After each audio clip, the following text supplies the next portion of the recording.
नमस्कार, मी संतोष सुतार आणि आपण पाहतात सीएल माझा. कोल्हापूर लोकसभा महायुतीचे उमेदवार संजय मंडलिक यांच्या निवडणुकीच्या निमित्ताने राष्ट्रवादी काँग्रेसच्या वतीने चंदगड तालुक्यातील यशवंतनगर येथे मेळावा आयोजित करण्यात आला होता.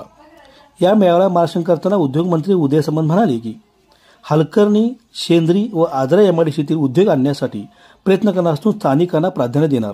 आतापर्यंत महायुतीच्या सरकारने चंदगडला कधीही निधी कमी पडू दिला नाही आणि भविष्यातही तो कधी कमी पडणार नाही. त्यामुळे लोकसभा निवडणुकीत खासदार संजय मंडलिक यांची तालुक्यातील मताधिक्य 51,000 वाढून ते 1 लाखापर्यंत नेऊन आमदार राजेश पटेल यांना बळ द्या, भावनेपेक्षा विकासाला साथ द्या, असे आवाहन उद्योगमंत्री उदय सामंत यांनी केले. या मेळाव्याच्या अध्यक्षस्थानी पालकमंत्री हसन मुश्रीफ होते. आमदार राजेश पटेल म्हणाले, आधी महाविकास आघाडी आणि आता महायुतीच्या सरकारकडून 1200 कोटीचा निधी खेचून आणण्यासाठी प्राध्यापक संजय मंडलिक यांचे मोलाचे सहकार्य लाभले. त्यामुळे माझ्याचे चंदगडची जनता त्यांच्या विजयासाठी अहोरात्र परिश्रम घेऊन मताधिक्य देईल असा विश्वास व्यक्त केला.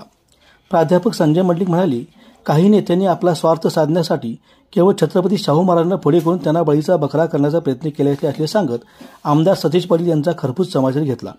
आयुष्यभर पुरोगामी विचार घेऊन वाटचाल केली असून पंतप्रधान नरेंद्र मोदींच्या विकासाच्या हिंदुत्वासाठी आपल्याला पुन्हा साथ देण्याचे आवाहन त्यांनी केले.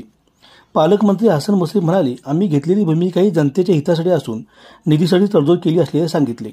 मेळाव्यात शिवसेना जिल्हा उपप्रमुख राजेखान जमादार, जिल्हा उपसंघटक नामदेव निटूरकर, राष्ट्रवादी काँग्रेस तालुका अध्यक्ष भिकू गावडे, तानाजी गडकरी, चंदगड नगरपंचायत नगरसेविका प्राची कानेकर, भरमान्ना गावडा, परशुराम पाटील, दयानंद कानेकर, जानबाद चौगले, महाबळेश्वर चौगले, दशरथ कुपेकर, संतोष पाटील, जयकुमार मन्नोळे, कल्लापा निवगरे यांच्यासह कार्यकर्ते उपस्थित होते.